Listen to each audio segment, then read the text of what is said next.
Hello everyone and welcome back to Canada Visa News.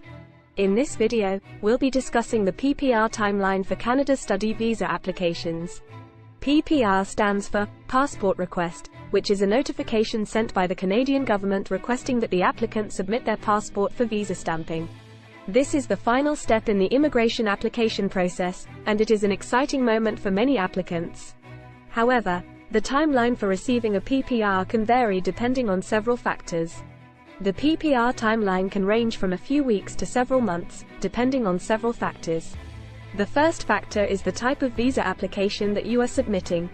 Different types of visas have different processing times, and you can find the most up-to-date information on the Canadian government's website. The second factor is the completeness of your application. If you have submitted an incomplete application, it will take longer to process. Make sure that you have included all the required documents and information when you submit your application to avoid delays. The third factor is the accuracy of your information. If you have provided incorrect information or there are inconsistencies in your application, it will take longer to process. Make sure that all the information you provide is accurate and consistent with the other documents in your application. The fourth factor is the volume of applications that the Canadian government is processing at the time you submit your application.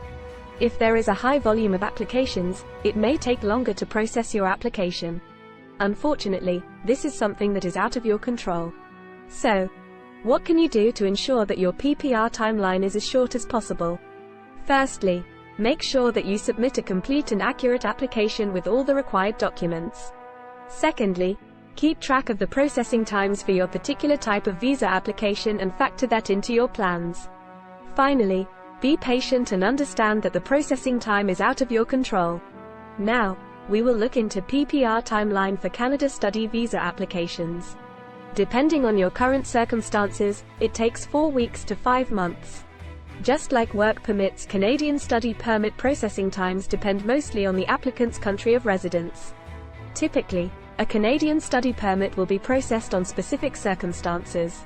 Study permit, while inside Canada, 4 weeks. Study permit, outside of Canada, 9 weeks. Study permit, 5 months. And that concludes our discussion on the PPR timeline for Canada study visa applications. Thank you for watching, and if you have any questions or comments, please leave them down below. Don't forget to subscribe to our channel for more updates on Canada immigration. See you in the next video.